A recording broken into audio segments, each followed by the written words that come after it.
From the 20th meeting of the Society, we turn to the 2345th meeting and tonight's lecture on human skin color, its evolution and relevance to health and human society. It's my pleasure to introduce tonight's speaker, Nina Jablonski. Nina is Evan Pugh Professor of Anthropology at Pennsylvania State University. She has long been engaged in studying questions about human evolution that are not answered directly by the fossil record. And she has been particularly interested in the evolution of skin and skin pigmentation and on the effects of pigmentation on health and culture. Currently, Nina is the principal investigator on a study of factors that affect vitamin D status in healthy South African youth. She's also engaged in a variety of educational projects, including an initiative to study the effects of race being carried out at the Stellenbosch Institute in South Africa, and a project to develop a new curriculum on genetics and genealogy for U.S. middle, high school, and college students that she's developing with Henry Louis Gates, Jr. Nina is an author on over 110 research publications and numerous chapters in scholarly books. She's written 2 books aimed at a wider audience, Skin and Natural History, and Living Color, the Biological and Social Meaning of Skin Color.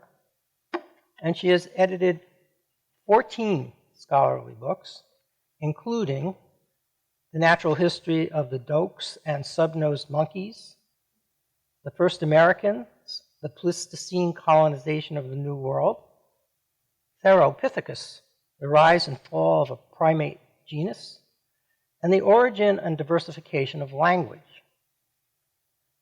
Nina is a member of the American Philosophical Society and a fellow of the AAAS. She earned an A.B. in biology from Bryn Mawr and a Ph.D. in anthropology from the University of Washington. And she has been awarded an honorary doctorate from the University of Stellenbosch for her contributions to the fight against racism.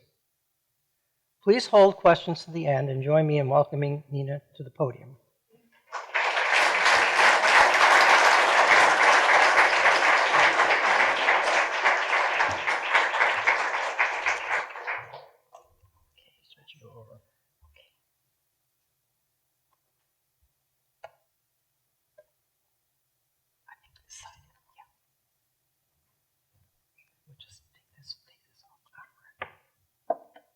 Good thing you're here.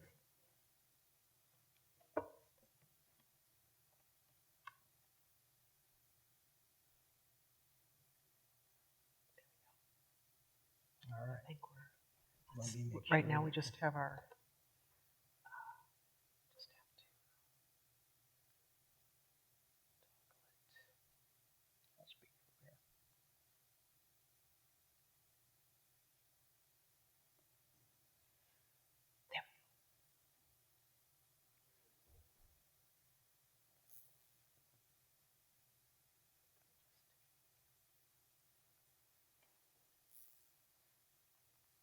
sorry, just trying to get this to appear on my screen too.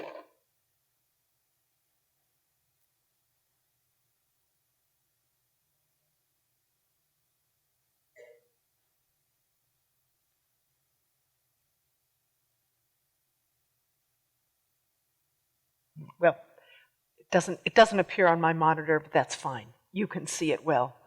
Good evening, and thank you very much for coming this evening. It's an absolute honor to be here. Thank you, Larry, for your very kind invitation and your introduction. I'm fascinated by human skin color. And when I found the work of the Brazilian artist Angelica Das, I really felt that I had found a kindred spirit. Angelica comes to the study and interest in skin color from a different perspective. Living in a country like ours, in which there are people of many hues and shades of color, and where people experience some discrimination because of color, what she wanted to do was create what she calls a chromatic inventory of human skin color to show how people people's colors grade insensibly one into another, that there are no discontinuities. Her whole idea is to get people away from thinking about the labels that we affix to color. I have a fascination with skin color that is different from hers in that I'm interested in how these beautiful shades evolved in the first place. And that is why I'm here tonight to talk to you about our research on the evolution of human skin pigmentation over the last nearly 25 years, and the research, especially from the last 15 years, on the implications of skin pigmentation for health and human interactions. Many, many people have thought about skin color. And even before science existed as formal science, people had been observing that skin color varied according to the intensity of sunlight. One of the earliest observers to record detailed observations of this was the Persian medic and philosopher Ibn Sina, or Avicenna as he is often known. He built on the work of the 5th and 4th century BC Greek philosophers Herodotus, Hippocrates, and Aristotle, who saw that there was a relationship between the intensity of sun and the darkness of skin. And he, Avicenna, extended these observations and looked at a wider range of people. And he had some absolutely marvelous observations for the time. Those experiencing long presence of the sun at the zenith have temperaments hot, and their humors fiery, and their color black, and their hair woolly. Now, this is significant because he did associate the strong sun with hot temperaments, which I'll come to in a moment, and skin color that is black.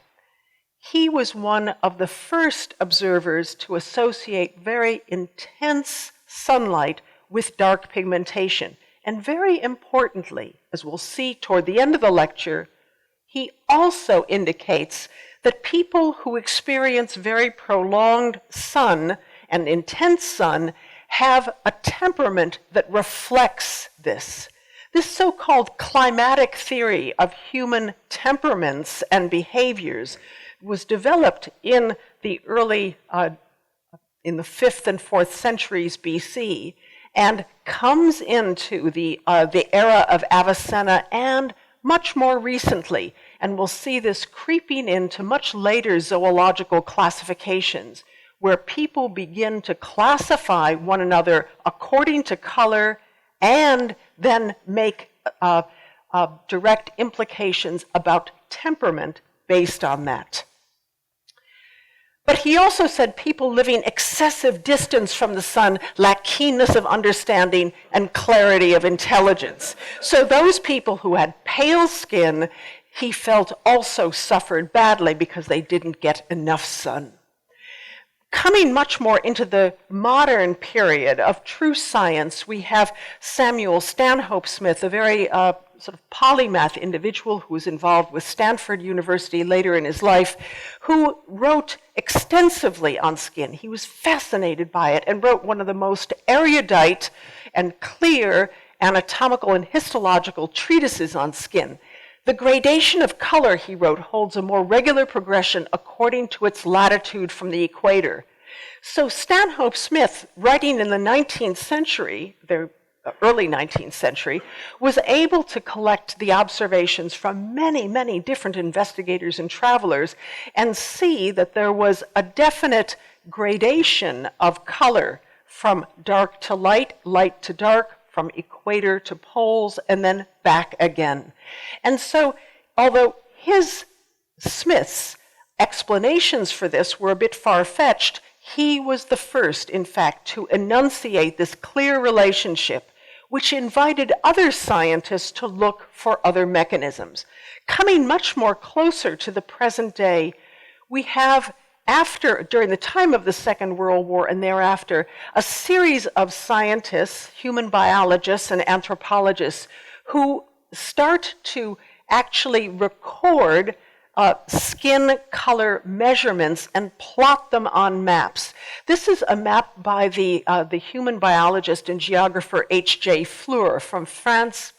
And this paper, he described many populations that lived closer to areas of intense sun and ultraviolet radiation, he specified, that had very dark pigmentation.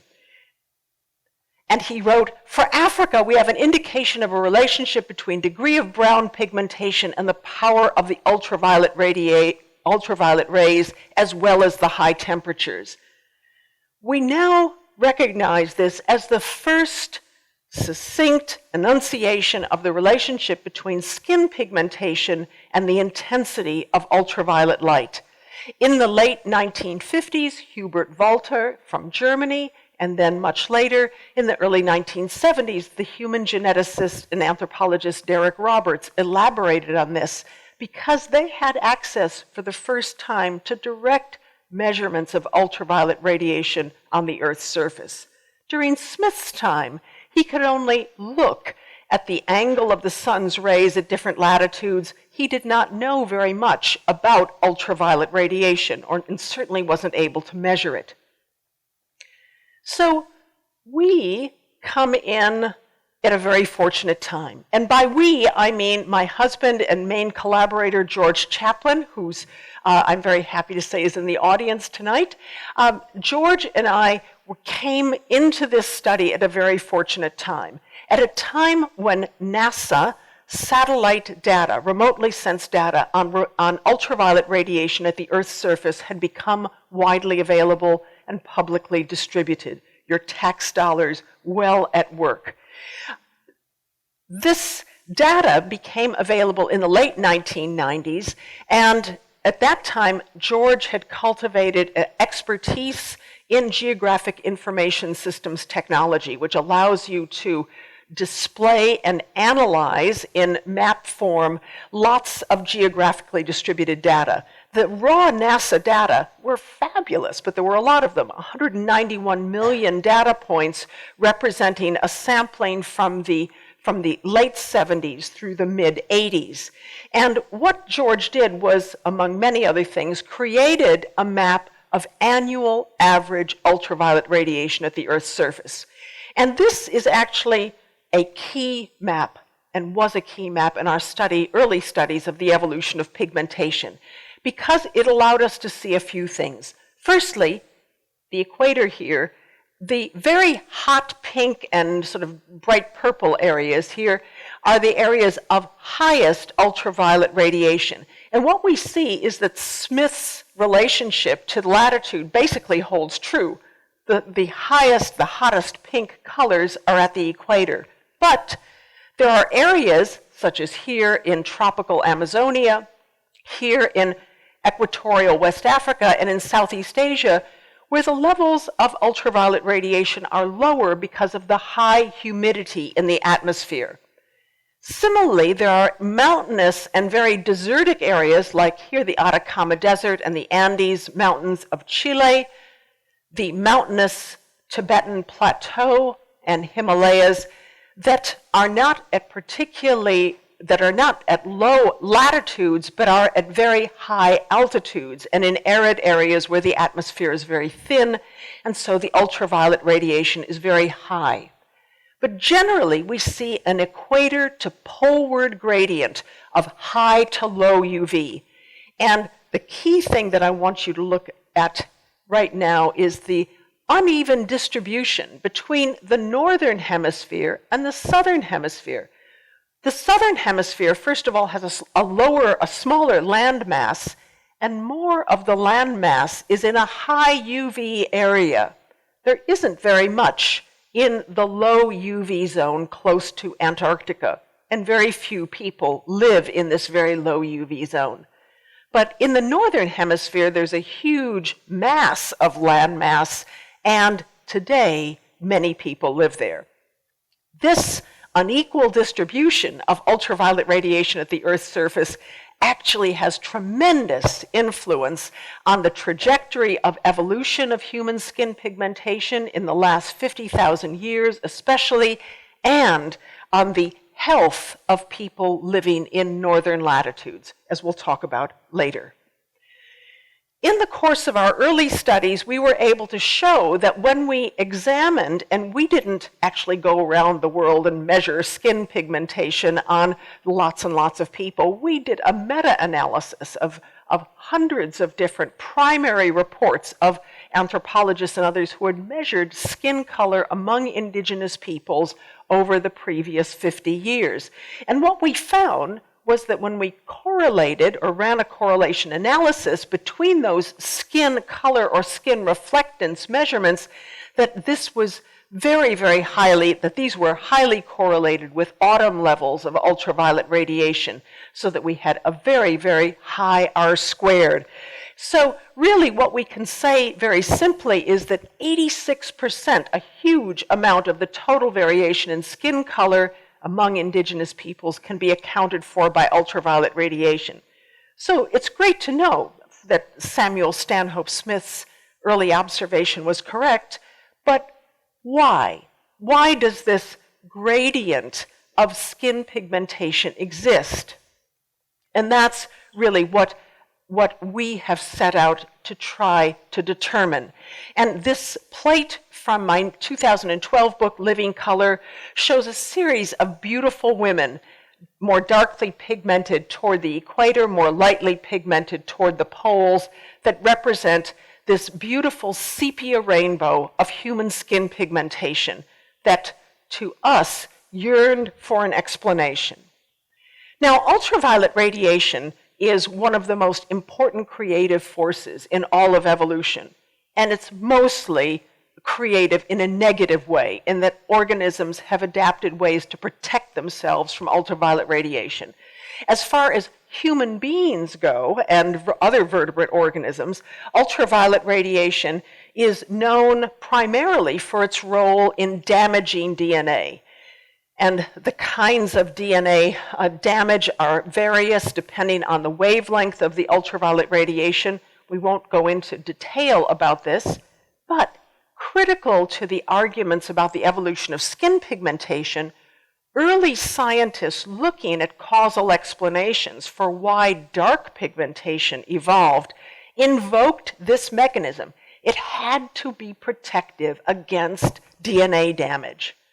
But then, very smartly, in 1964, Harold Bloom published an article that said, hold on, if ultraviolet radiation damages DNA in a way that causes skin cancer, that might be significant. It might shorten a person's lifespan, but after they've reproduced. Skin color mostly afflicts people after their reproductive years. So this certainly couldn't be a mechanism of evolution.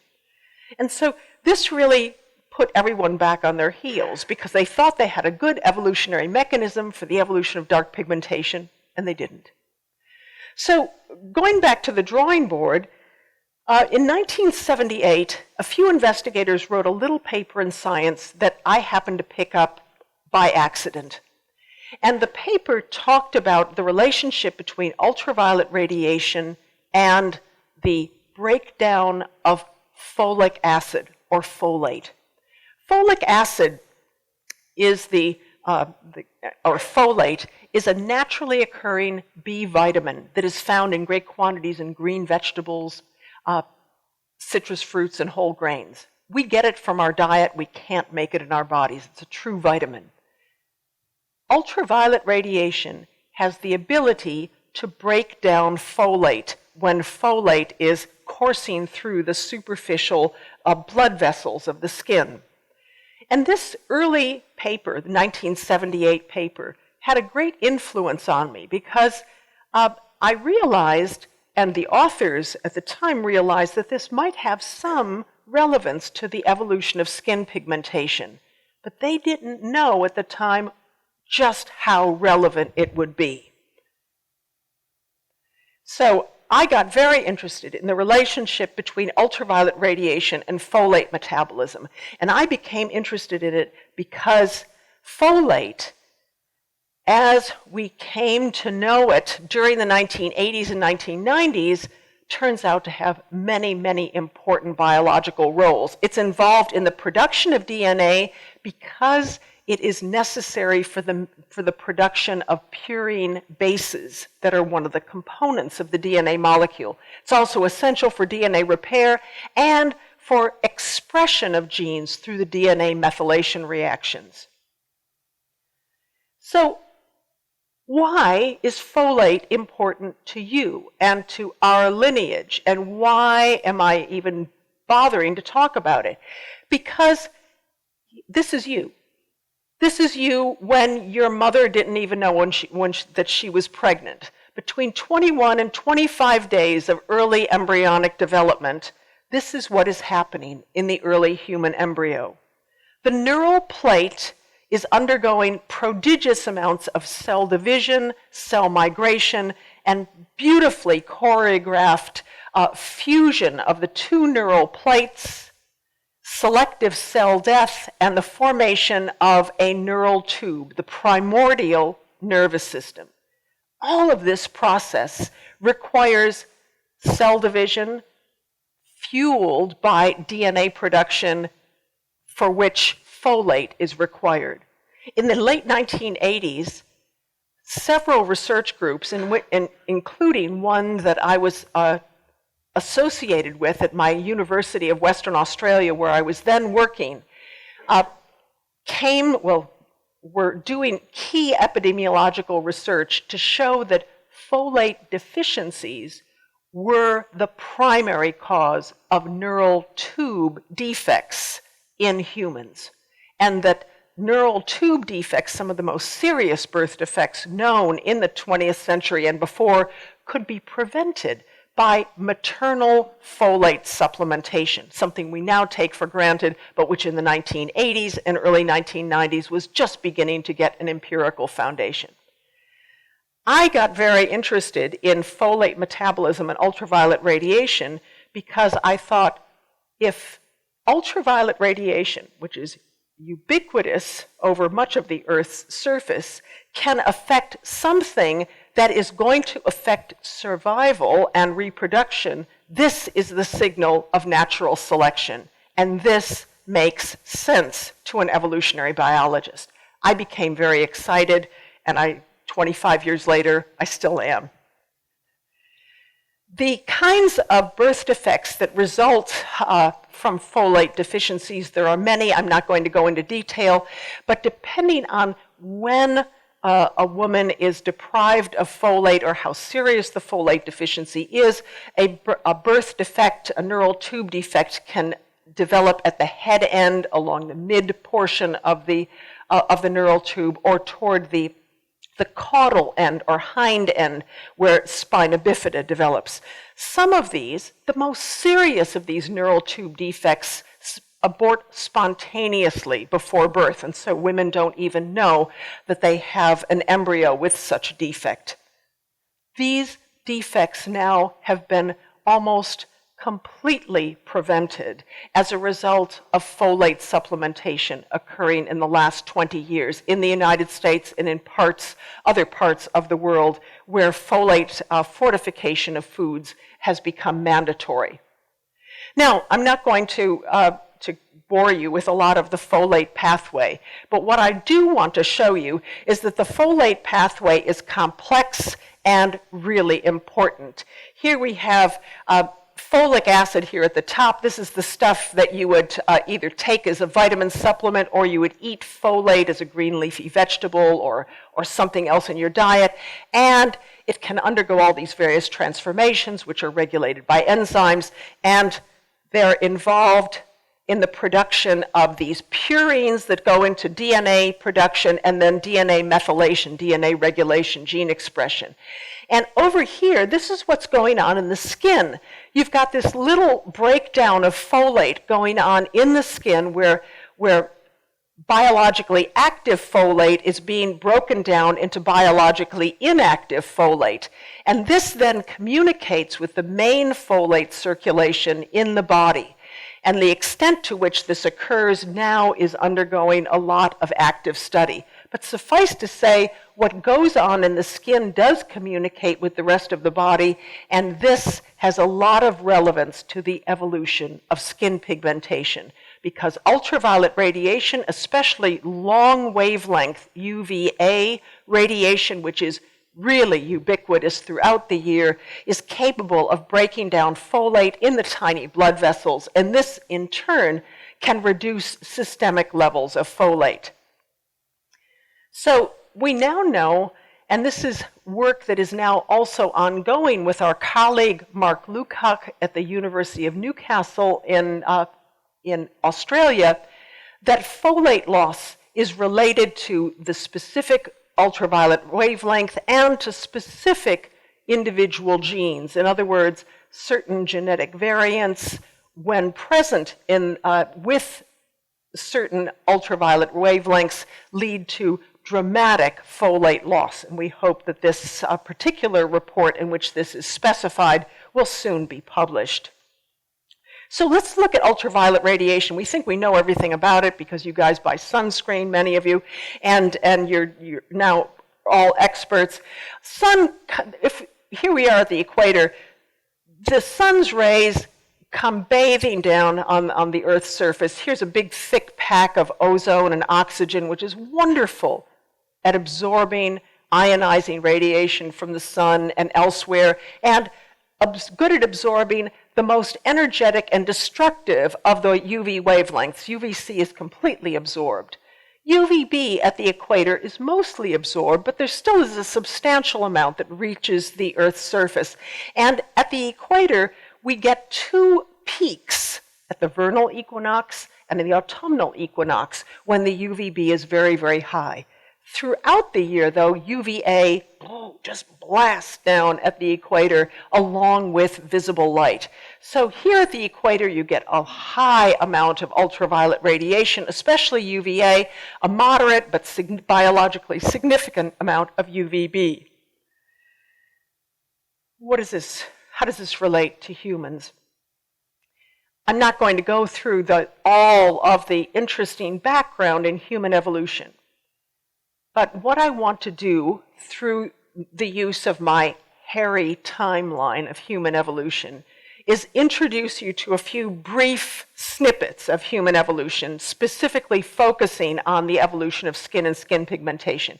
Here we are around 6 to 7 million years ago when we last shared a common ancestor with one of our African ape cousins, the chimpanzee, our closest living relative. Now, when we look at chimpanzees and all other higher old world primates, what we see is fairly dark animals. When we apprehend a chimpanzee, we look at them and we say, oh, they're pretty dark. But they're actually dark-haired over very light skin. And all of our close relatives have this configuration. And so one of the challenges we have when we study the evolution of skin is the absence of a fossil record. We have to use comparative anatomical and physiological evidence to reconstruct the appearance of skin and the function of skin in a likely common ancestor. And so what we have surmised is that back here, the earliest member of the human lineage would have had skin appearing very similar to that of a modern chimpanzee or old world monkey. That is, it was lightly colored but covered with dark hair. And if you shaved that animal, or if you had an exposed area of skin, what you would have is a lot of tanning going on. We see this in chimpanzees today when they have exposed areas of skin on their face or hands. They become dark during life. They have the ability to make the pigment melanin in melanin-producing cells called melanocytes of their skin in response to solar ultraviolet radiation that the animals are exposed to. And so we've reasoned that this had to be the ancestral condition for the human lineage. But let's speed up here. This is sort of the early Australopithecine phase when early hominins were bipedal walkers. And here we have the early evolution of the genus Homo, beginning around 2 million years ago. And this has a special position in our timeline. Early Homo is typified by this beautiful, beautiful, nearly complete skeleton found in western Kenya by Alan Walker more than 25 years ago.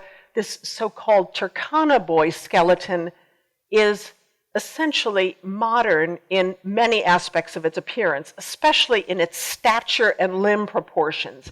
And when we study the mode of locomotion as exemplified in the knee and ankle joints and the hip joints and the proportions of the lower limb, what we can clearly see is that this earliest member of our own genus, or one of the earliest members, was very, very modern in its mode of walking and running. And it probably spent a lot of its time doing these very active things in open, hot environments. The predecessors, the early Australopithecines that preceded early Homo, had shorter stature, slightly different limb proportions. They could walk perfectly well on two legs, but there's no evidence that they could run in a sustained fashion or walk for prolonged periods of time. They still used trees for nesting at night and probably for escaping from predators, whereas early members of the genus Homo later in time have more or less completely abandoned tree dwelling or tree use and are open country livers. They are running, walking, running away from predators, running to sources of food. The point is, they needed to keep cool in a hot environment. It is at this point that we infer from first principles of physiology that they had to have had enhanced sweating abilities in order to keep cool. Primates, compared to other lineages of mammals, lack the ability to lose a lot of body heat through panting, like a dog or another big carnivore would, and they also lack the big noses that we see in ungulates that allow them to have cooled brain circulation to keep their brains cool. Primates keep cool through radiant and conductive heat loss from their skin and mostly from evaporation through sweating when the environment is really hot or they're really worked up through a lot of locomotion. And so we reasoned that by this time, our ancestors had lost most of their body hair and become functionally naked, highly proficient sweaters. We inferred this in the year 2000. We published this, and then in the year 2004, a team of investigators from the University of Utah did a study of pigmentation genes across a wide spectrum of humans. And what they discovered really excited us, because they discovered that using their techniques of determining when dark pigmentation evolved in the human lineage, that it was probably over 1.2 million years ago. They put about 1.2 million years as an estimate, but that the process started way before that. Why did dark pigmentation evolve at that time? Skin, when it's covered with hair, is well protected from ultraviolet radiation. Hair is like the hair that you find on the pelt of an animal or on your pet dog or cat, is very, very good at protecting an animal from abrasion, chemical insult, pathogens, and ultraviolet radiation. The natural selection pressures to keep humans cool led to the loss of most body hair, and that was great at one level, but how do you compensate for that? You have to change the skin fundamentally. I've written a lot about this. I'm not going to go into it in detail, but what we see at this point in human evolution is the evolution of permanent dark pigmentation to protect from ultraviolet radiation after most body hair has been lost. And this is how we reconstructed those early members of the genus Homo, fully bipedal, active individuals, darkly pigmented, mostly naked skin. Now, the pigment that we're talking about here, I could go on alarmingly long about melanin pigment, and specifically eumelanin is the dark brown pigment, brown-black pigment, that is such a remarkable pigment that is used in human skin color, and it's used throughout mammals to give color to skin and hair. It's used throughout birds to give color to feathers. It's used in reptiles, it's used in amphibians, it's used in fish. When evolution hits on something good, it beats it to death. It uses it for everything. And melanin is an extremely versatile pigment that is used for coloration and for protection against ultraviolet radiation and against very damaging chemical entities called reactive oxygen species. Eumelanin is a complex, incredibly long polymer that has the ability to absorb broadly in a wide variety of radiation spectra. It can absorb ionizing radiation that's completely invisible. It can absorb throughout the ultraviolet spectrum and the visible spectrum. And as it does this, eumelanin that is in the skin of a human being or of an animal, eumelanin actually absorbs most of the energy that is coming from high-energy ultraviolet radiation, such as UVB, so that it can now no longer penetrate deeply into the skin. It also is very good at preventing and helping to repair damage in melanin-producing cells. So it's just an incredibly versatile molecule that has been just used to exhaustion in evolution.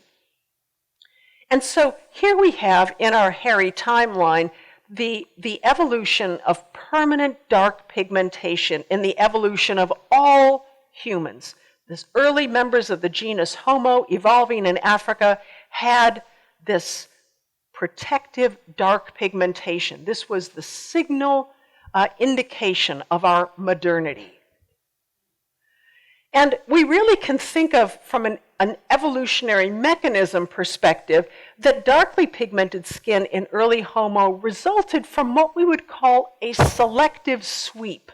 When we talk about evolutionary mechanisms and the action of natural selection, when you have a characteristic that is so strongly favored by natural selection that the reproductive advantage is really substantial, much greater than the advantage that would be afforded by another characteristic.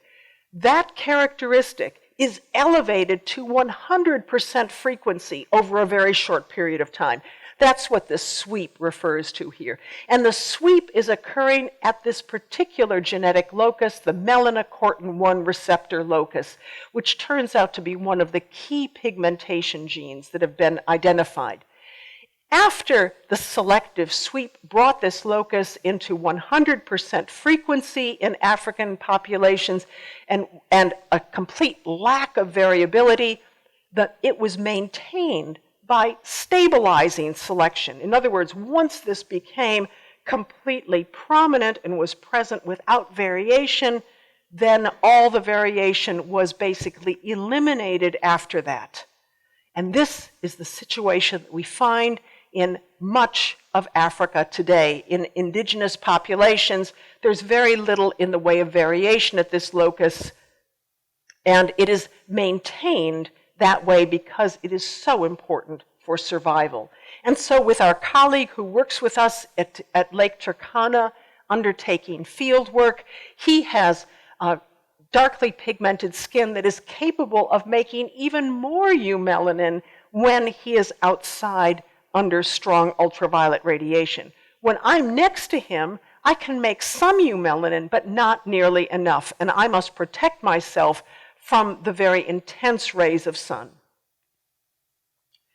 What happens, however, when people don't live at the equator? And we know that during the evolution of our lineage, of the Homo lineage, and especially the species Homo sapiens, we started to gradually move away from equatorial latitudes in Africa to higher latitudes where there is more seasonal ultraviolet radiation. And then much later still, we moved outside of Africa into areas with very, very low levels of sunlight and ultraviolet radiation. What happens to the characteristic of the ultraviolet? Well, the UVC is still completely absorbed. Here we have a winter scenario in the northern hemisphere. The UVC is completely absorbed, and the UVB is too. Now, I'm going to make a lot of fuss about UVB in the next few minutes because although it is mostly a malign type of radiation that causes tremendous damage to DNA, it is important for one positive effect on vertebrate cells. It catalyzes the process of vitamin D formation in the skin of vertebrates. We need a small amount of UVB as terrestrial vertebrates in order to stay healthy, because the process of making vitamin D in our skin requires it. So here in the far north of the northern hemisphere in the winter, all the UVB gets absorbed. Here in Washington, D.C., until 2 weeks ago, you could be standing outside on a very, very sunny day, and there would be no UVB in the sunlight. You might feel good being outside in the sun, but there was no UVB that was going to make vitamin D in your skin at that time. Lots of UVA, though, so if you went skiing somewhere, even in Vermont or in Utah, you'd get lots of UVA and possibly a UVA tan along with visible light. So UVA, this longer wavelength form, can penetrate the atmosphere very nicely along with visible light. It's barely impaired. But UVB is strongly impaired by the atmosphere. So, where did humans go? We're going to real fast go through human evolution again. In the history of the genus Homo in Africa, we see the emergence of our species, Homo sapiens, around 200,000 years ago. And there are various new fossils that are extremely exciting that indicate that true anatomical modernity was achieved in our lineage 200,000 years ago. At this time, we see the beginning of a truly amazing transformation of humans into culturally sophisticated, technologically sophisticated, linguistically diverse species, able to manipulate the environment in many, many ways.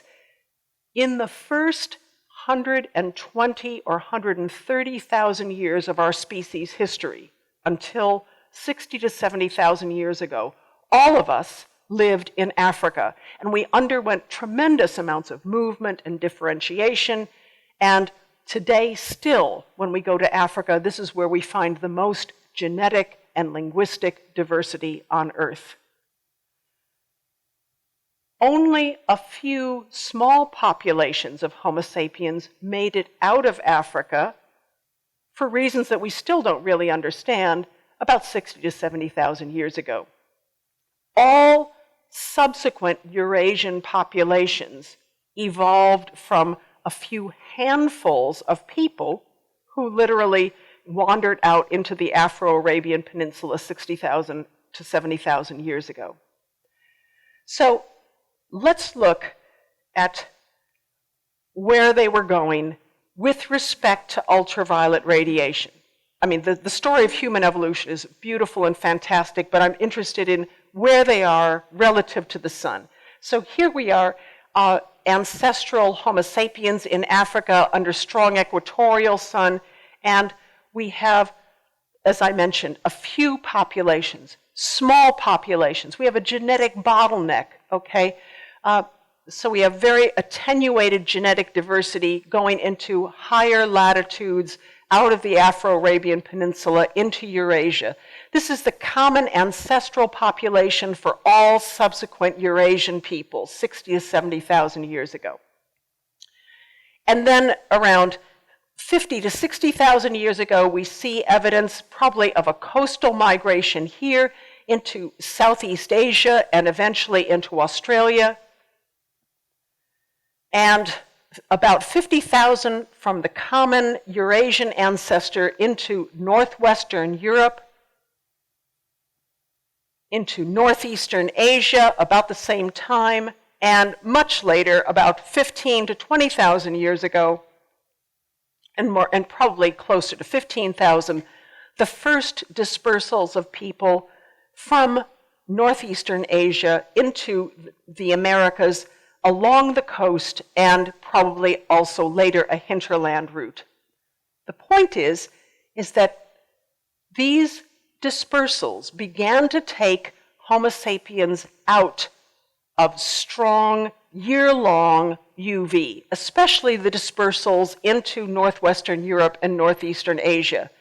And what I don't show on this map is that many subsequent dispersals of people, for instance, as people moved into southern parts of India, we have interesting interactions going on here with dispersals from northern India into south. In other words, we have a coastal dispersal, coastal peoples meeting up with hinterland people and having very different pigmentation trajectories. So we have peoples moving throughout, including moving into high latitude regions. Now, it's important to remember that when these movements were occurring, people had a lot of technological sophistication in the form of tools. They had less technological sophistication in the forms of clothing and shelter. They had no ability to make sewn clothing at this time. They had no ability to make buildings. They could seek shelter, and we know that they sought shelter, and they probably did use skins for covering their bodies. But basically, skin was the main event that protected human beings from the elements. We find this hard to fathom because we use so much sort of gear to protect ourselves. But just 50,000 or 60,000 years ago, we didn't have so much gear. We had very sophisticated tools, but we didn't have very sophisticated means of protecting ourselves against the elements. Our skin was the main interface with the environment. Now, eumelanin is a great pigment, very, fantastically varied in its functions, but it has the wonderful effect, because it's such a good sunscreen, of slowing down the production of vitamin D in the skin, which is predicated on UVB. So when we have, here's the vitamin D pathway very briefly, we get most of our vitamin D from sun exposure here. We get very little actually from our diet. So although we can get some from some oily fish and from some irradiated mushrooms, most of the vitamin D that we get naturally anyway is from sun exposure.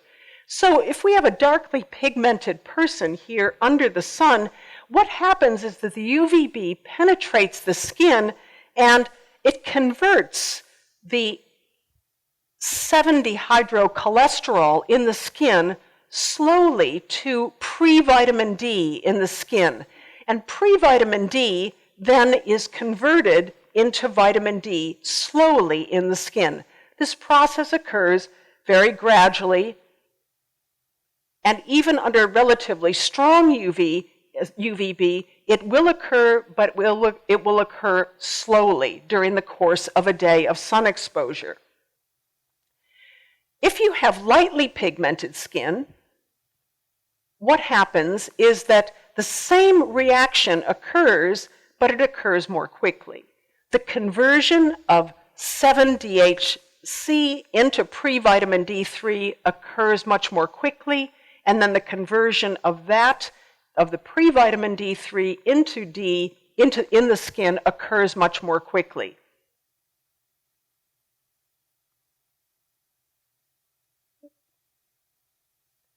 So when we have these two guys who are standing under the summer sun, both of them will produce vitamin D if they're out for a long enough period of time. The man on the left will make it much quicker, and by the end of the day, or let's say at the end of a 2-hour period, he will have produced 5 to 6 times as much vitamin D in his skin as the man on the right.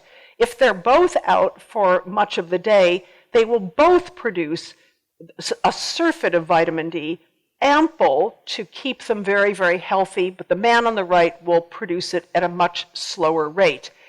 In equatorial latitudes, that was never a problem.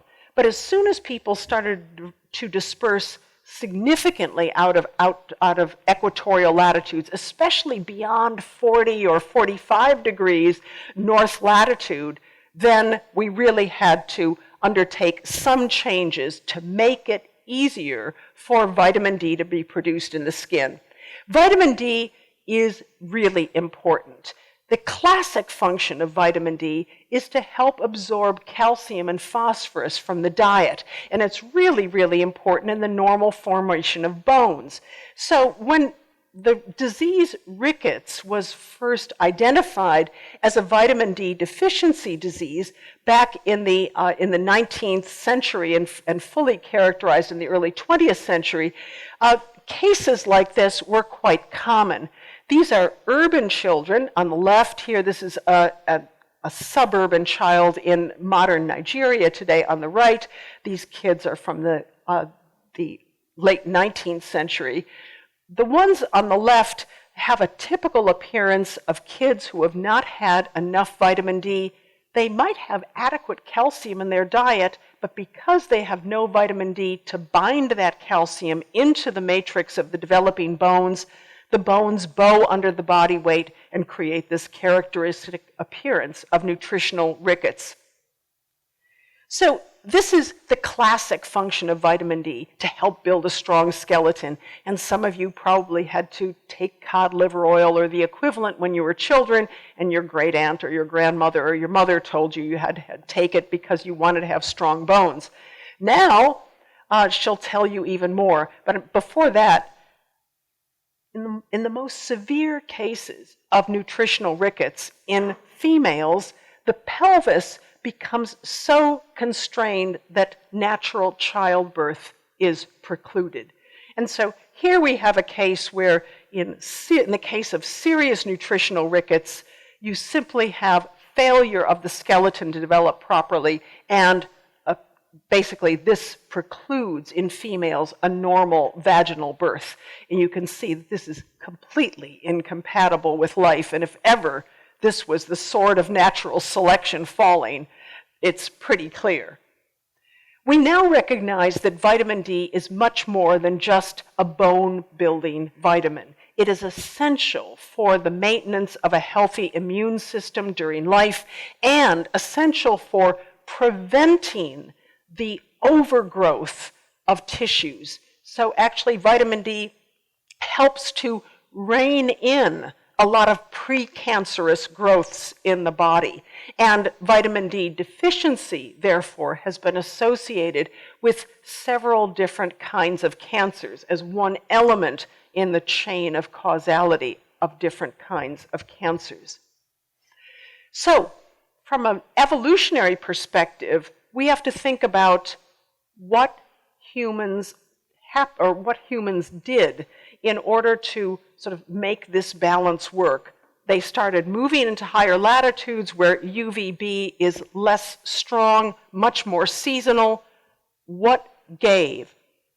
We talk a lot these days about the vitamin D compromise that has several different elements to it as humans dispersed into high latitudes.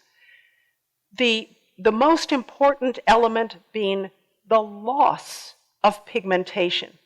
I often talk about lightly pigmented skin, but really I should talk about depigmented skin. The ancestral condition for skin in our species is darkly pigmented skin with a rich complement of eumelanin. Skin pigmentation was actively lost as humans moved into high latitudes. It was actively lost because because of the importance of maintaining vitamin D production under low UVB conditions. So we have classic sort of Eurasian people here, European on the left, East Asian on the right. We have lots of loss of eumelanin. What is really neat from an evolutionary perspective is that these two lineages of people, Europeans and Eastern Asians, lost most of their pigment independently as the result of independent sets of genetic mutations. Now, if you're an evolutionary biologist, you get really excited when things like this happen, because when you have an example of convergent evolution, the loss of function or the increase of the ability to produce vitamin D in the skin occurring independently in more than one lineage, and we now know that this occurred multiple times in modern humans as well as in Neanderthals. This is really exciting. And we are now able to characterize, and we, the royal we here, my genetically more sophisticated colleagues, I'm not a geneticist, but I do work with some very clever ones, who at Penn State, University College London, and other places have identified a suite of genes that are associated with loss of pigmentation in Europeans. The same work is being done on Eastern Asians now in several different laboratories, and the suite of genes responsible for depigmentation there will soon be fully characterized. And as I mentioned also, we know from mining the ancient DNA of Neanderthals that they too had depigmented skin. So it's really extremely fun. So what other aspects do we see? Well, I won't go into this, but we also see modifications of genes affecting the conversion, storage, and breakdown of vitamin D. As humans disperse into these low UV regions, they undergo some depigmentation, and there is modification of some of the DNA production and storage pathways. So they become better at utilizing small amounts of vitamin D and better at storing it. They also, most human populations moving to higher latitudes, exploit vitamin D-rich foods. And in fact, year-round habitation of extreme high latitudes requires the eating of vitamin D-rich foods. And we can look at a few examples, because in each high latitude population, we see a slightly different compromise being struck. Here with the Sami, in northern Finland and the rest of northern Scandinavia, the traditional peoples eat a lot of reindeer, and reindeer have actually fairly high amounts of vitamin D in their muscle and in their fat. This is in contrast to most other deer and antelopes and hooved mammals in general, which don't have very much vitamin D. Now, reindeer actually get their vitamin D by eating a lot of lichen that are rich in vitamin D2. So the reindeer concentrate and convert the D2 to D3, and the people eat the reindeer. And when people, the Sami people, eat reindeer, as they would have traditionally for most of their meals, they stay very healthy and replete with vitamin D. Similarly, Inuit peoples, circumpolar peoples here, who dispersed into these latitudes 12 to 15,000 years ago, have been able to strike a slightly different compromise. They have skin that is moderately pigmented and able to tan very, very well. Many people say, Nina, how do you explain the dark skin of Eskimos? And I say, well, we don't know exactly what's going on. We haven't looked at the genetics of pigmentation yet, but we have some really good clues.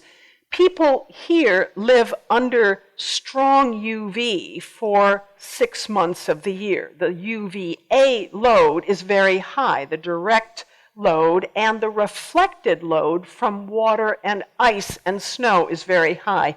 And so the way that we have hypothesized the scenario of skin pigmentation here is that as Inuit ancestors moved into these areas, they came with a vitamin D-rich diet. We know that the earliest Inuit peoples and circumpolar peoples ate vitamin D-rich foods from the get-go. They lived along coasts. They ate animals like the narwhal here, and as well as oily fish and some seals. And having a diet that was replete in vitamin D allowed them to actually undertake evolution toward enhanced tanning to protect themselves from the depredations of high UVA reflected from the light, reflected from the ice and snow, rather, during the light summer months. Now, this is great. This is a beautiful biocultural compromise, as long as people stick with their traditional diets.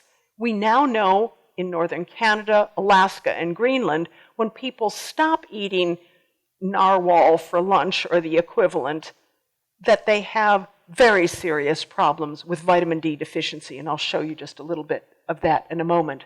The final example, a very interesting example of extreme depigmentation in Scotland, where we have very, very low levels of ultraviolet radiation, seasonally low, and even under a good June sun, very little ultraviolet B radiation reaches the Earth's surface here. And so how did the ancient Scots actually make a living year-round? Well, they made a living by eating a lot of codfish and cod liver oil and eating those in traditional stews that were very rich in oil and vitamin D. When they couldn't get a hold of cod, they would also eat blood sausage, which is very popular, which made from whole blood would have quite a bit of vitamin D in it. Needless to say, when people abandoned these traditional foods, or as the North Sea now is mostly fished out of, and the North Atlantic has been fished out of cod, they become vitamin D deficient with very serious consequences. Before I get to that, let's think about this now.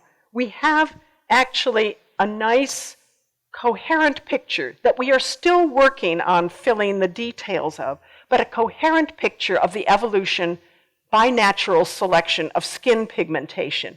We have first a gradient that emphasizes protection against the strong UV at the equator, so a gradient of photoprotection, and then going in the opposite direction, a gradient or cline that emphasizes photosynthesis of vitamin D.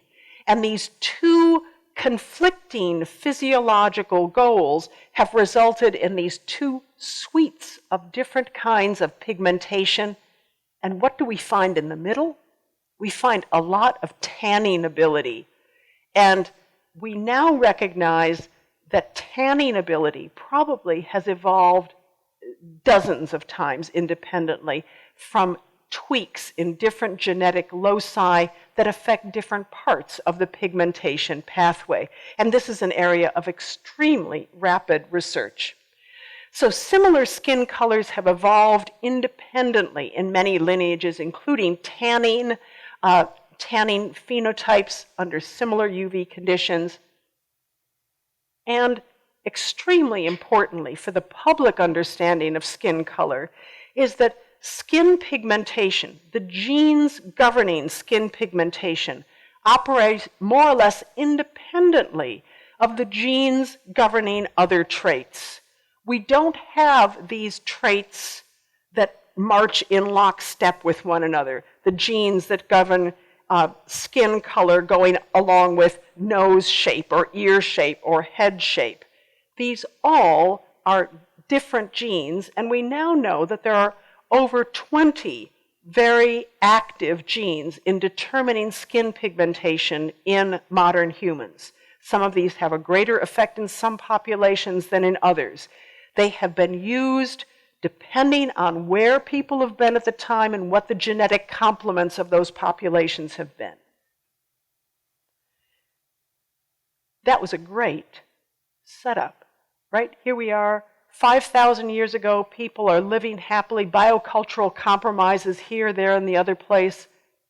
But then people start moving, and they start going into cities, and everything changes, or everything begins to change. And this is where we are now. A pattern that was created and was fairly stable as a result of natural selection is now increasingly being disrupted by modern human behavior. Humans have moved around voluntarily a lot, and over time, especially in the last 500 years, we've begun to undertake longer, faster migrations by sea and now by air. So that here are just some of the arrows of, a few of the more common voluntary migrations of the last few thousand years.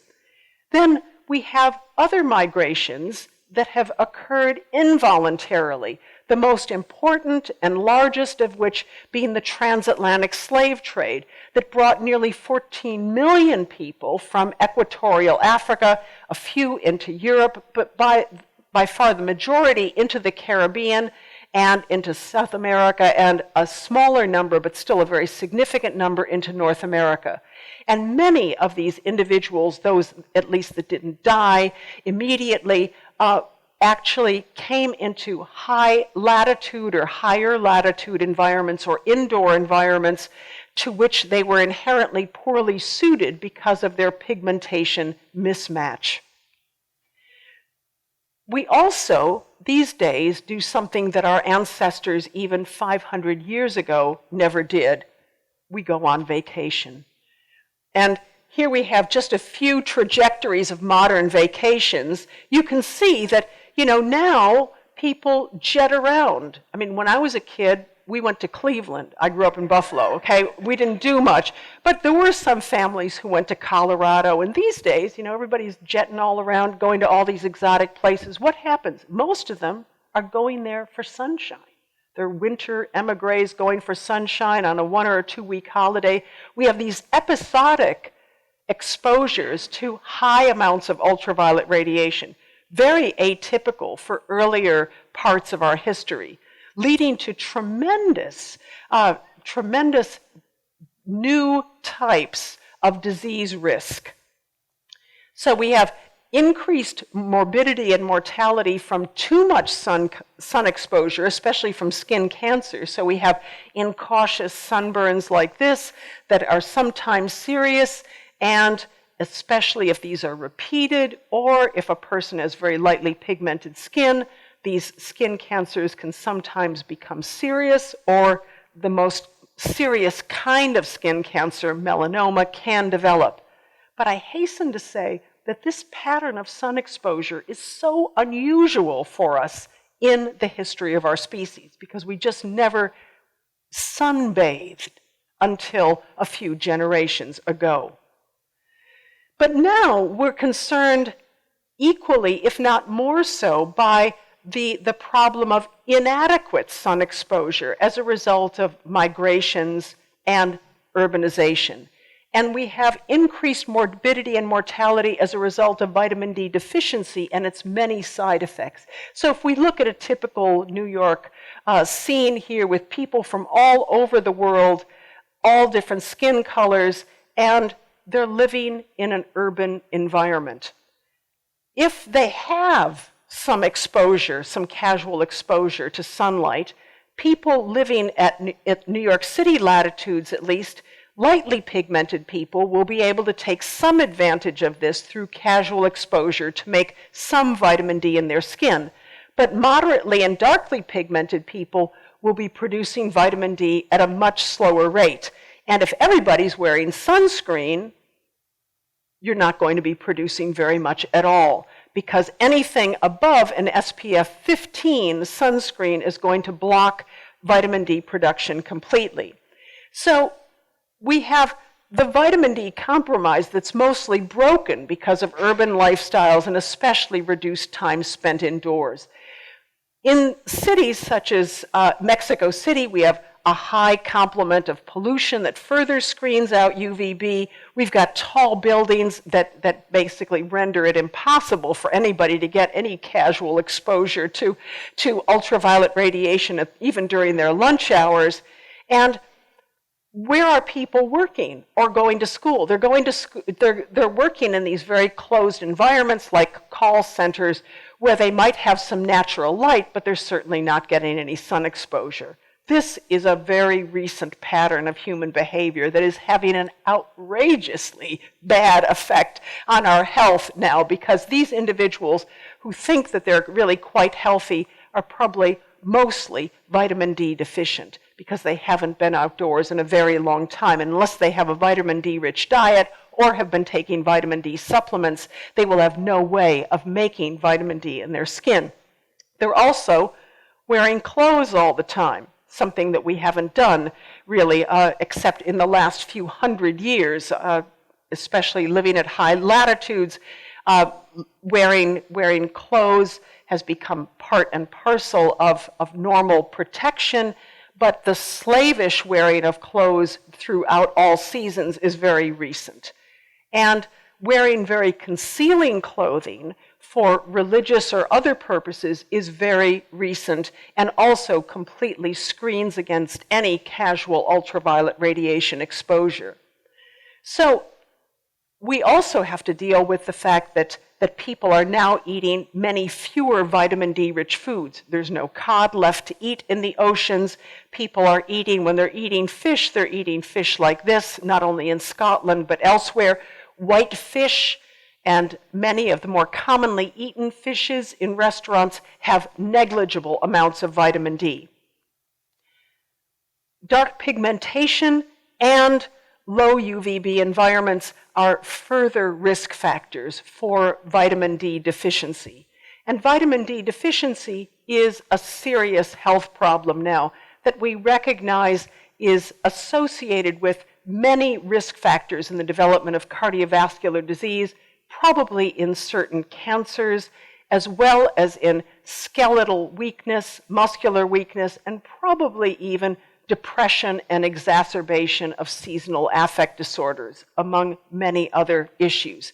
This body of knowledge is only going to increase in the next 5 years as more and better epidemiological studies are completed. This whole body of work took us to South Africa a few years ago. I was fascinated by the idea of going to a place where you had tremendous heterogeneity of human populations coming from many different sources, indigenous peoples of South Africa, to which have been added people from equatorial Africa over the last few thousand years, as well as immigrations from Europe 600 years ago to the present, and then from East Africa, from Indonesia and India and Madagascar in the last 300 to 400 years. So a country that is this tremendous mixture of genes and pigmentation and of very, very seasonal sun exposure. Here we have in the austral winter, you can see at the very southern end of South Africa here, very low levels of ultraviolet radiation. And I got very interested in what was going on with people living in urban environments here at the very tip of South Africa in the Cape Town area. And to make a long story short, what our findings of our research study are, and this is preempting a few of the conclusions of a study that will, we hope, very soon be published, that low winter UVB leads to extremely low serum vitamin D levels in people, especially in darkly pigmented people, and this leads to increased susceptibility to infectious diseases.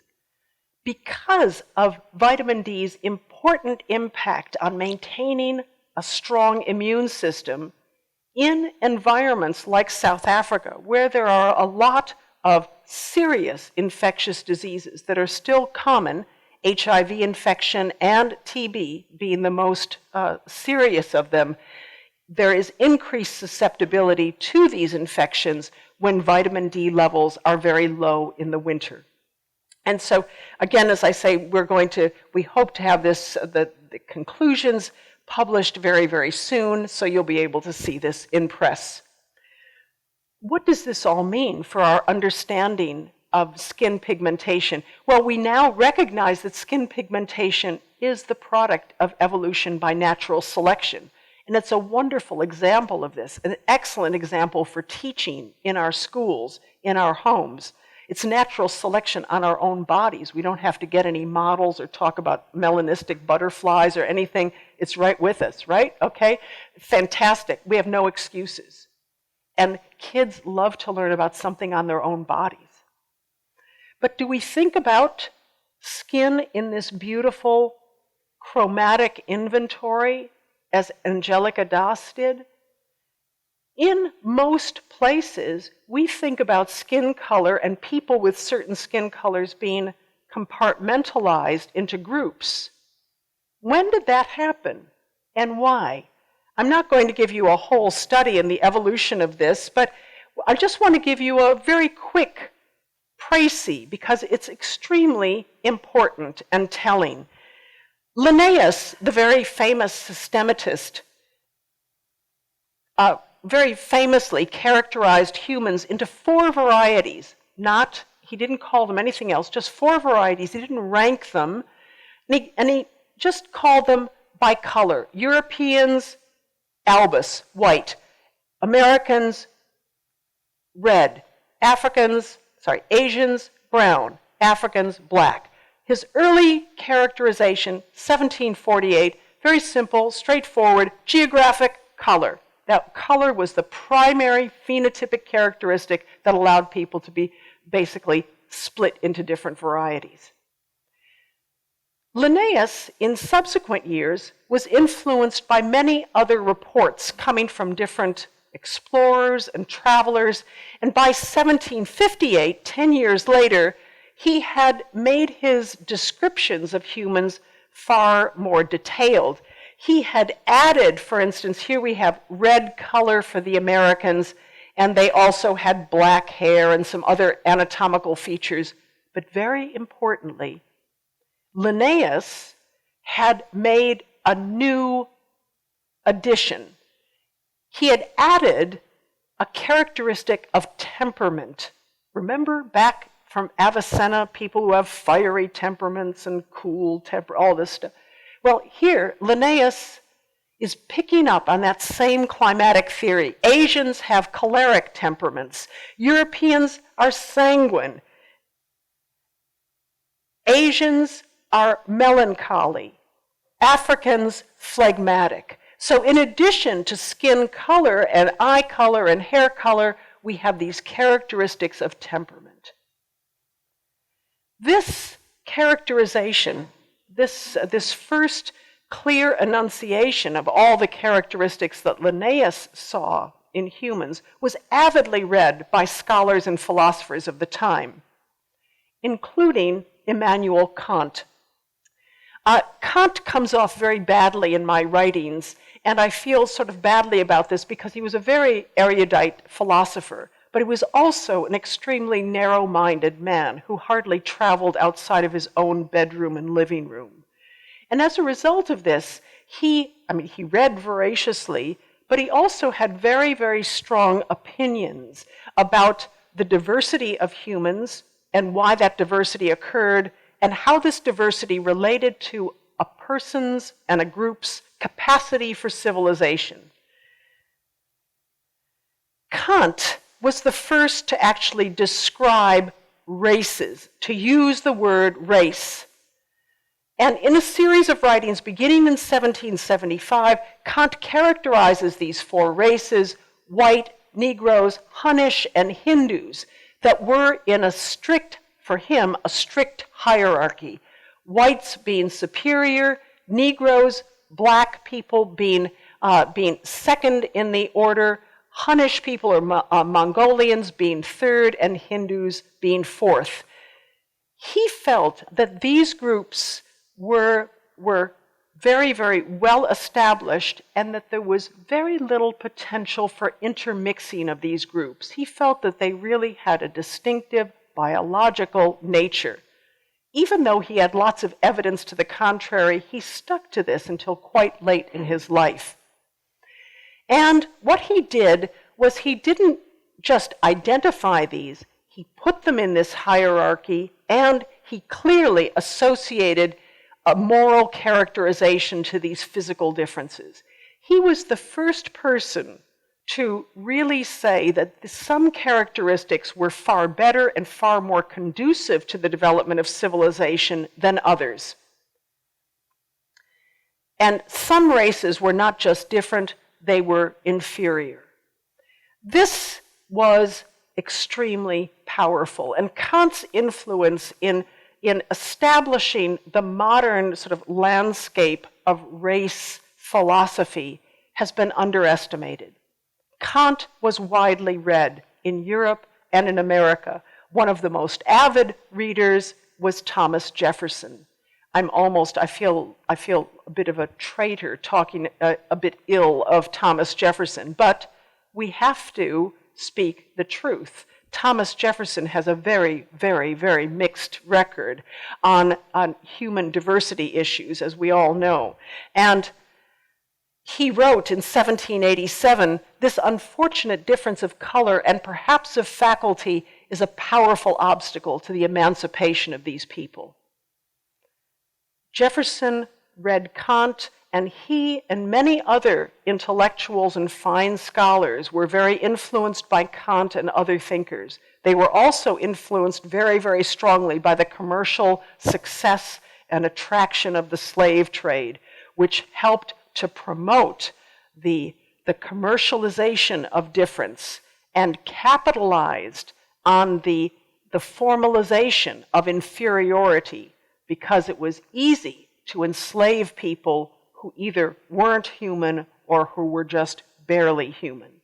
This is something that we have fleshed out much more in our other writings. I won't go into it now, but suffice it to say, what these powerful thinkers did in the 18th century was create race definitions associated with colors and created the foundations of modern racial stereotypes.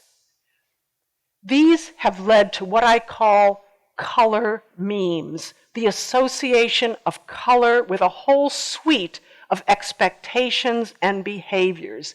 And these create and continue to proliferate the psychosocial template for racism. I talk about this much more in my book, Living Color, so I won't adumbrate on it further, but suffice it to say, this template was created in the 18th century, strengthened in the 19th century.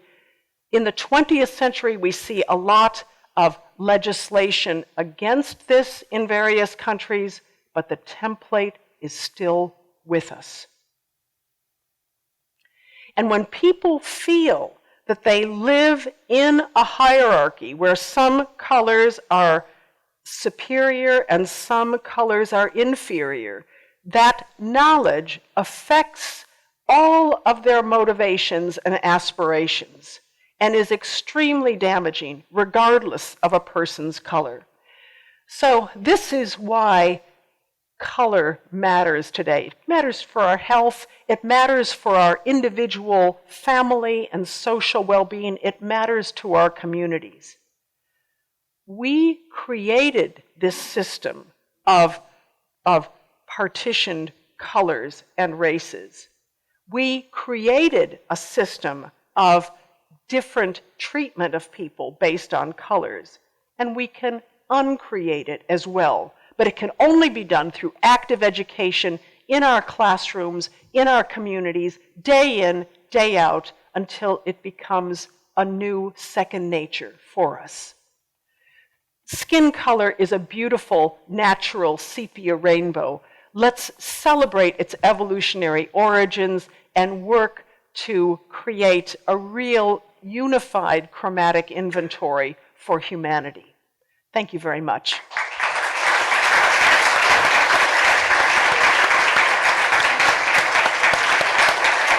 Questions?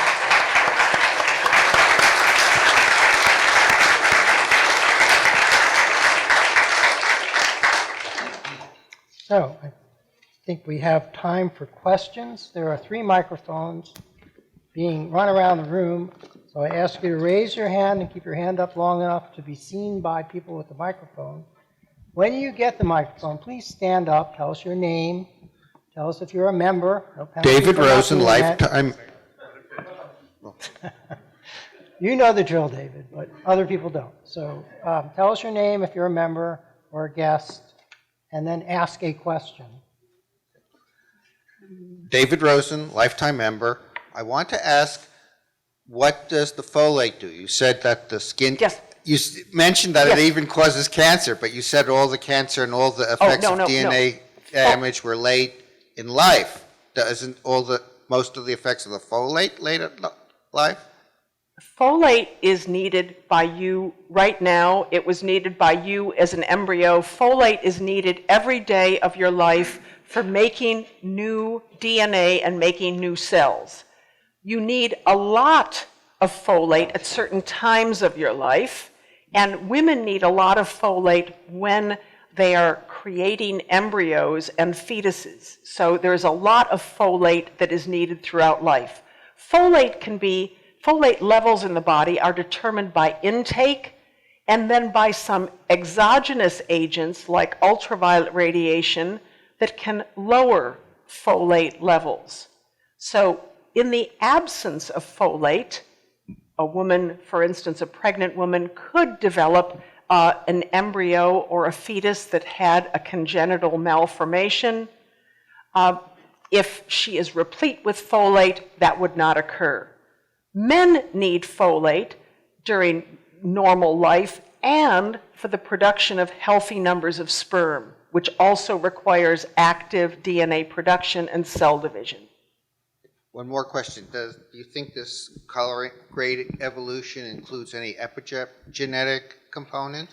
Yes, there's almost certainly a strong epigenetic component, and in fact, some of the work that is now being done on the evolution of depigmentation and, well, the evolution of pigmentation in European peoples, there's more and more groups who are looking at the individual genetic complements of different populations, ancient DNA. And what they're finding is that there are some populations that have signatures of very extreme depigmentation and others that don't.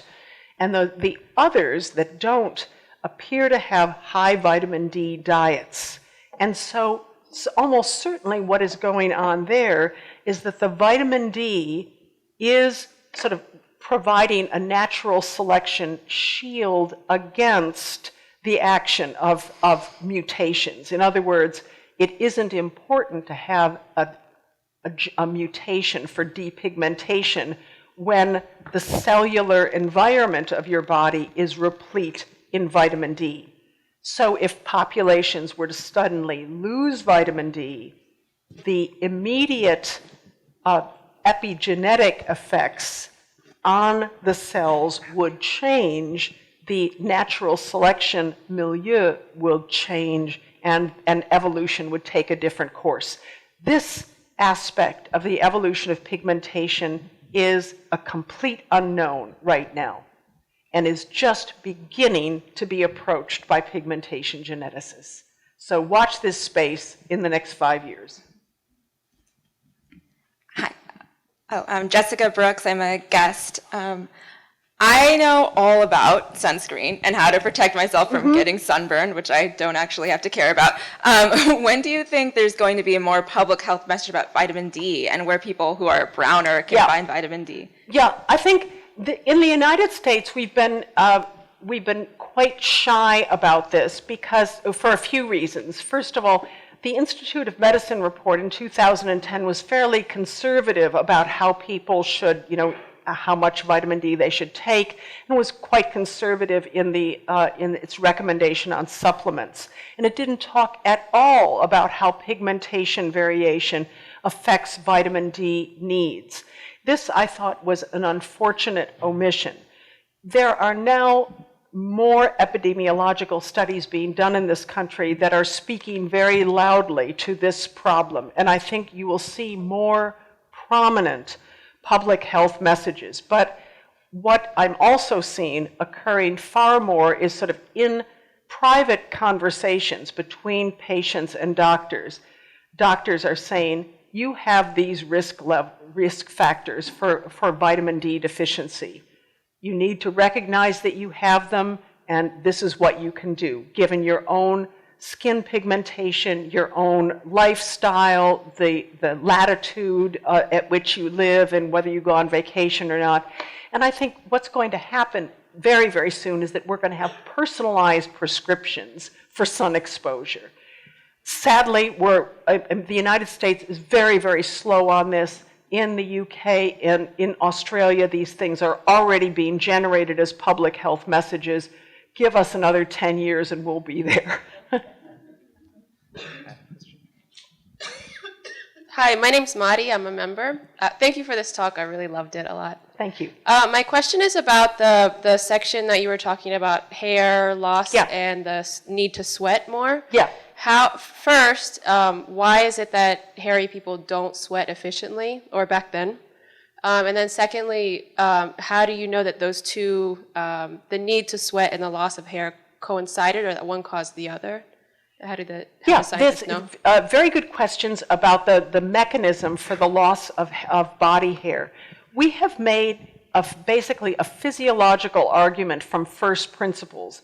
And one of the things that I didn't talk about here was that when you take an animal like our close relative, the chimpanzee has a full covering of body hair and about 20% of the density of sweat glands over its body. What happens when you either exercise a chimpanzee or if you heat it up, if you put it in a very, very hot room, is that its sweat glands go into overdrive, but it very quickly becomes hyperthermic, so that an animal that has a limited ability to sweat because of a lower density of sweat glands cannot be as active or cannot be in as hot an environment. And what we see, for instance, with chimpanzees is when they undertake strenuous activities, in the heat of the day, they're very short, very, very short-lived bouts of running or tree climbing. So what we reason in the history of humans is that the density of sweat glands increased, and the hairs, they didn't disappear, they simply became thinner. What we see on human skin is actually a high density of hairs, but they're all these super thin sort of vellus hairs. They're baby hairs that aren't terminal hairs like the hairs on our head or the hairs that are on the body of a chimpanzee or a dog. So there has been a genetic change, and we do not know the origins of this genetic change, to first increase the density of sweat glands, and second, reduce the hairs to this very, very fine level so that sweating will be more efficient. If you have a lot of water being sweated into a thick covering of hair, the wet hair does not evaporate sweat very efficiently. So you end up having, let's say, an animal, a horse is a good example.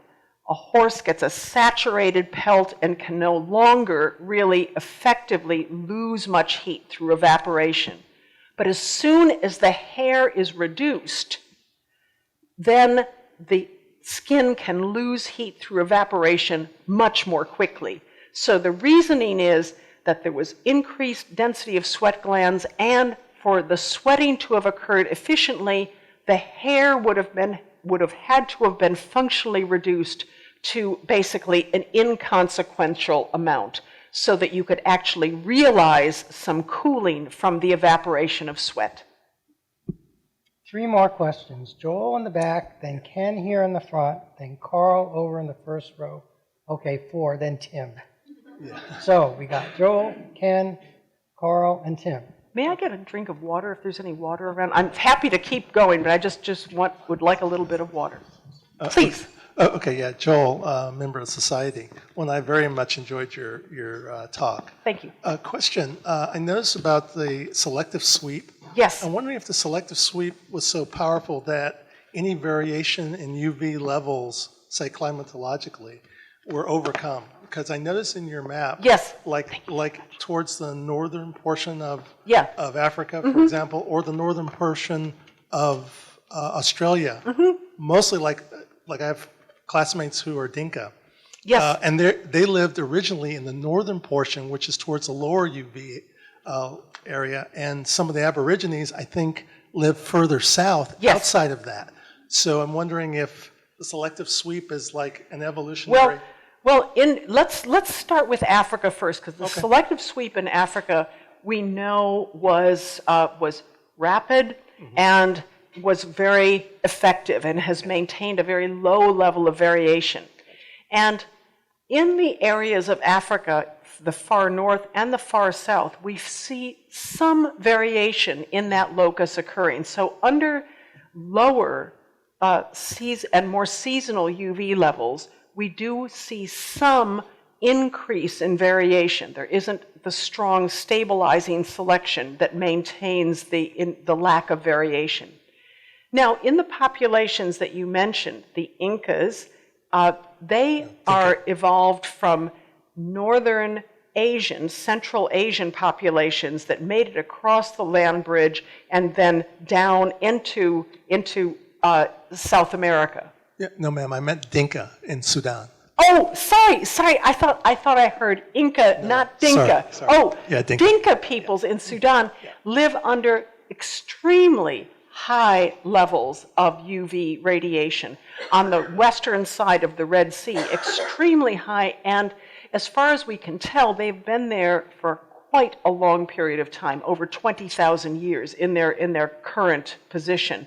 And so they have been under strong sunlight for thousands of years, and in addition to the invariant MC1R, they have other genes that help them produce lots of melanin. So the MC1R is just one locus. There are at least 3 other loci that are going to be operating in the Dinka peoples to elevate the melanin levels and to increase the melanocyte response to ultraviolet radiation. Okay, thank you very much. Yeah. Hi, Kenneth Rothschild, Yeah. supporter, not a member. A couple of things I'm going to throw at you. You can handle what you feel like.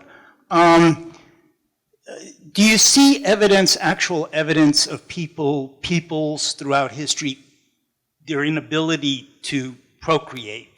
So that's one thing. 2, I don't see much rickets in darker skinned people in the northern cultures. I mean, the diets are better, but they're not that great, and we don't get enough vitamin D, so that's a curiosity. And how about the tendency of species or within species of, for lack of a better description, of birds of a feather flock together? In other words, those people who look more like you, you're going to be more attracted to. Yeah. Okay. So to go back to the first question about where do we see real reproductive failure? We see it actually in the archaeological record, especially in case of extreme vitamin D deficiency, with rickets in children and evidence of skeletons of very young individuals that would not have achieved reproductive age. So even though we don't have a very good record, and such skeletons tend to be friable, we know that rickets would have been a selective factor. And what's interesting, grading into your second question, if we had been gathering in 1840 to 1870 in Washington, D.C. or Baltimore, every African slave child would have experienced rickets.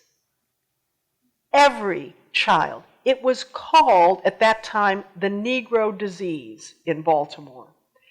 And so this is something we don't see around us today, but it was, it afflicted populations in the north very, very strongly. And interestingly, I showed that picture of the female pelvis that's afflicted by rickets.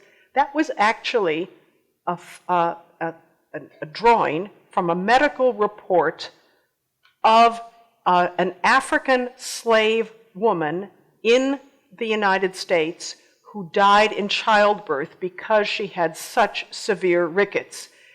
What a colleague of mine in obstetrics told me several years ago, and I didn't know this, was that many of the techniques for cesarean births were actually pioneered on African slave women who suffered from rickets in the 1830s, 40s, and 50s. So much of the technology that we now still utilize, albeit modified, was pioneered at that time. So we don't see a lot of it today, but it was very common, and it still is present. If you go to northern England, where there are lots of immigrants from Pakistan and India with darkly pigmented skin, the prevalence of nutritional rickets is extremely high. It is also quite high in Jamaican and other African, Afro-Caribbean immigrants into Northern Europe.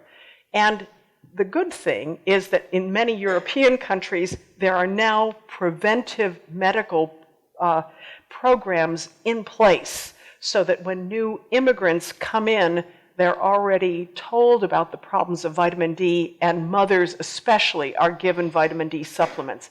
So these things are not so visible, but they are still very much a threat. The last question is basically what you're saying is birds of a feather. We call it in genetics assortative mating, that people are more attracted to people who look like one another. And that is true. We are attracted to people who look like ourselves. But we're also attracted to people with whom we share common interests and common cultures.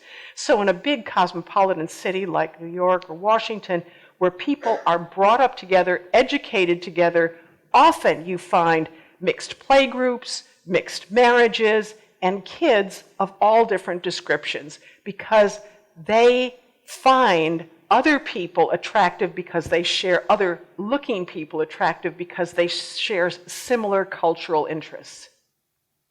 I'm going to interject to ask a question Please. relevant to part 2, which is my understanding that rickets used to be far more common in Yes. the United States, but we made an intervention by adding vitamin D to milk. Yes, And as a result, there's not very much rickets in the United States. that's right.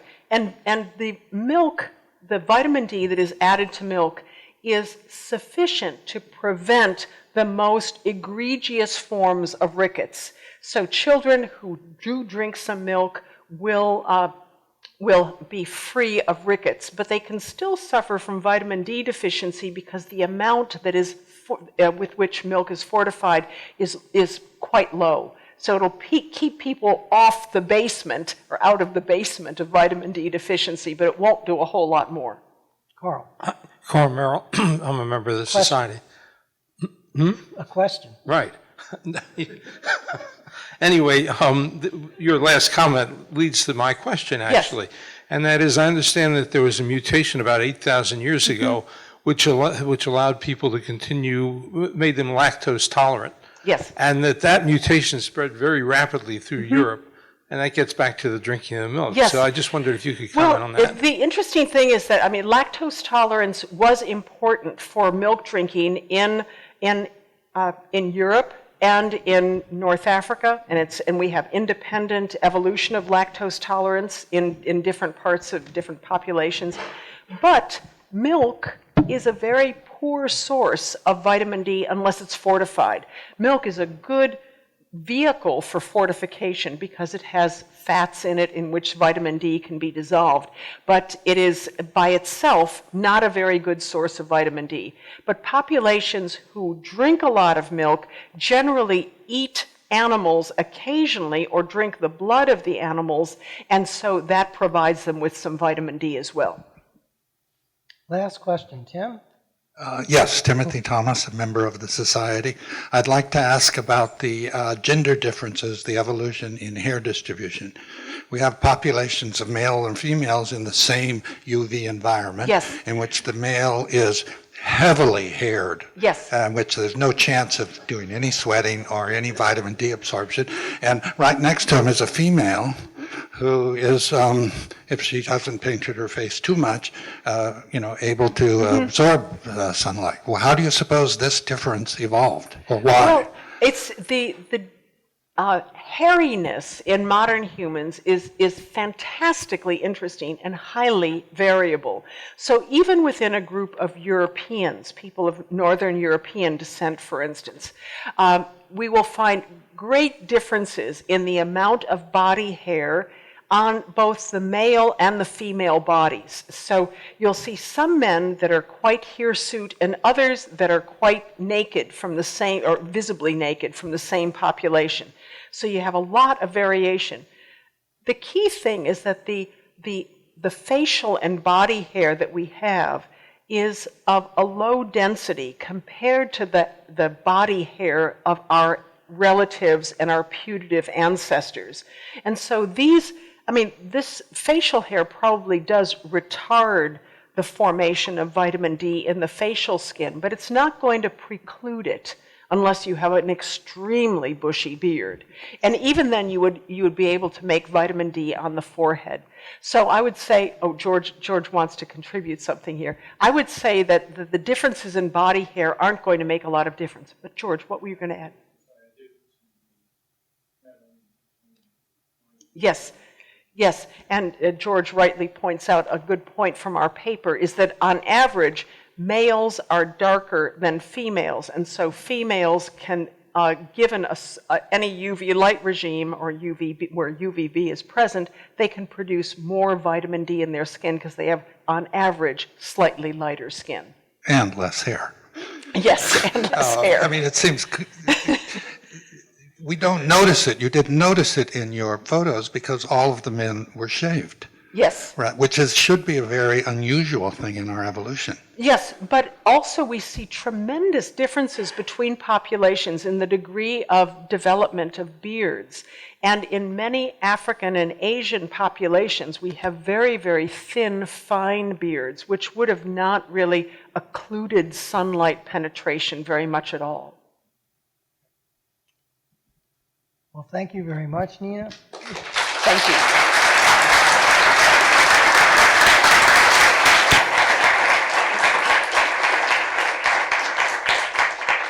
Well, before you go, I'd like to present you with Thank this you. That's beautiful. reproduction of love the it. announcement of your talk, signed by the members of the General Committee on behalf of the PSW membership. Great. Thank you very much, Larry. Most grateful. Thank you.